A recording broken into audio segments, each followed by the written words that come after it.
Hello, my social media friends and family. I am back again after my introductory video on the relationship forum. And this is our first episode that we want to talk to you a little bit about one specific kind of relationship, which is the family relationship. And so this is what we want to talk about today.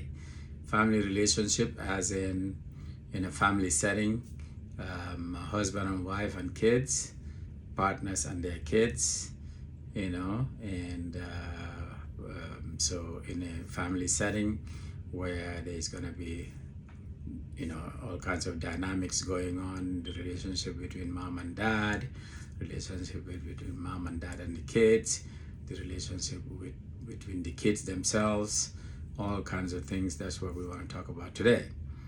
So in any kind of relationship, like I said in my introduction, as I would keep on saying over and over and over, and I cannot overemphasize that, the underlying secret to all really healthy relationships is about communication. Is to have a very healthy communication between the parties involved. So with good communication, you can avert a lot of issues.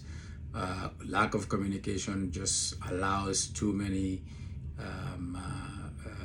misrepresentation of intentions or words that are said and stuff like that.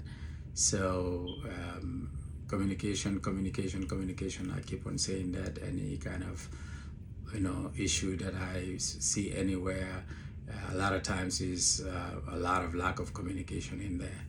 So let's say communication between mom and dad, right? So it's really important in that family dynamics for the mother and the father in the household to be on the same page. If you are not on the same page, it's going to lead to a whole lot of problems. This will allow actually even the kids to piggyback on and really take advantage of the misunderstanding because of lack of communication between the parents, and actually manipulate the situation so that they can get their way. So in order to avoid that, the parents need to communicate very, very, very effectively, quite often, and so that they can avert issues before they get out of control. How do you communicate between mom and dad? It's when there are issues going on, you talk about them. If the dad has an issue that is family related and needs to talk to the mom, don't hesitate, bring it up, talk about it, listen to each other, and come to an agreement, how to deal with the issue. And vice versa, if the mom has the same issue, you need to communicate with the father and communicate well. If it is an issue between just the two of you, do it. If it is a family issue, do it. And you will come to not to regret it, because at the end of the day, it is going to avert a lot of issues that might come up, down the line. So, and a big part of communication is listening. Listening to each other. If we are talking about something, and it's very important for the both parties to attentively listen to what the other person has to say, because you can learn a thing or two from their perspective if you listen to them and listen to them attentively, and vice versa.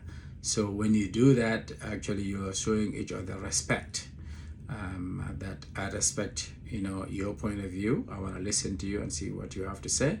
Maybe I'll learn something from it, and so I can, and also it's really important to reinforce, the positives, especially that you see in somebody's discussions or arguments they are making.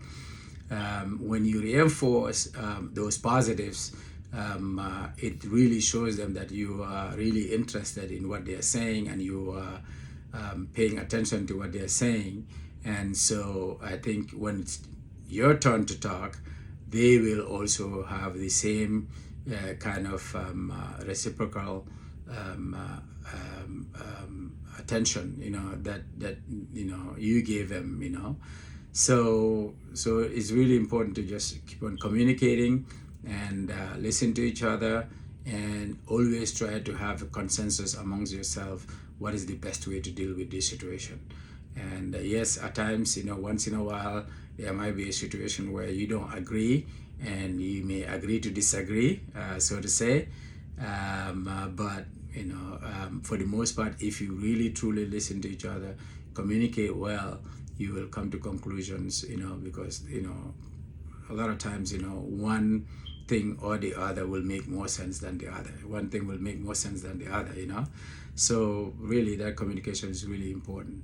So the same thing. So once you guys are on the same page, mom and dad, it's easier to communicate with the kids. So let's say the kids are having issues among themselves, and you are aware of it. It's okay, to talk about it. Hey, so and so are having these issues. What do you think? How should we handle it? You talk about it. You agree to how to handle it, and then you come back to the kids and talk to them. They will definitely have a better way of dealing with that situation than you coming unprepared and without communicating, and then the issue basically, you start all over again, because you haven't really done your part in communicating effectively before you come out to the kids. So and it's really important, between the kids, when there's issues going on within the kids, don't do anything that is going to make one kid or another feel like they're being made the scapegoat, or they are less important in this discussion, because they feel like you are favoring one over another. So again, communication, listening to all the kids attentively, and giving them positive feedback is really important. That makes them feel like they are valued, and they are being listened to. And so when it's time for you to tell them something, they will also listen to you, and they'll value your point of view more. So and do that across the board.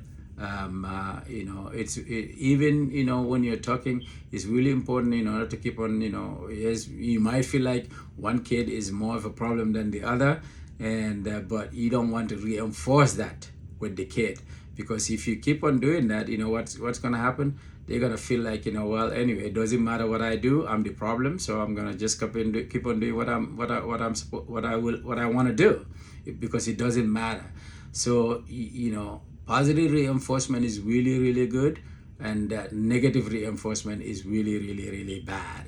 So you try to, I'm not saying sugarcoat everything and make everybody feel good all the time and stuff like that. You got to tell it as it is, but there's a way to do that. If you keep on negatively reinforcing to somebody, you're just pushing them to a corner where they're going to just feel like they want to, they're going to do whatever they want to do, because it doesn't matter, what they say or what they do. You're going to blame them anyways, So be fair between the kids, and kids have different personalities. They are different, and you're going to feel like one is more responsible than another.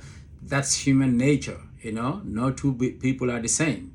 And one is more neat than another, and maybe one is more diligent at school than another, so that's just how we are as people.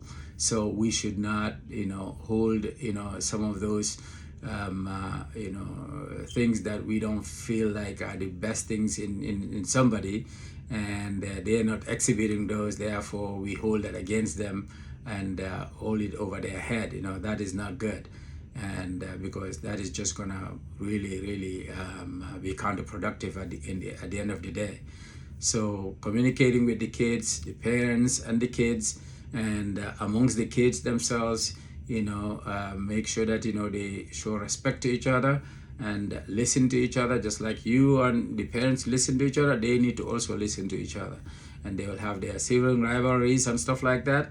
But that's human nature. That's how we are, and how we deal with those kind of situations, how we deal with those issues at hand is what is going to determine what the relationship is going to look like in the household, whether it's going to be a healthy relationship or a toxic relationship. So the other one I wanted to talk about is honestly is we need to learn to give each other our personal space, personal time, in the household, especially when there are issues going on. And personal space, personal house time, gives each other a cool off period, a time for reflection, and then coming back with cooler heads and clear heads, and to have a really useful and productive discussion. So when, let's say, there's a argument, and which happens all the time between two people that interact, and if they interact enough, there will be arguments. When there's an argument and nobody's listening to each other, it's really good to just call it off and then continue, because it becomes toxic and it just reinforces the negativity in each side. So what you just call it off and let everybody cool off for a period of time.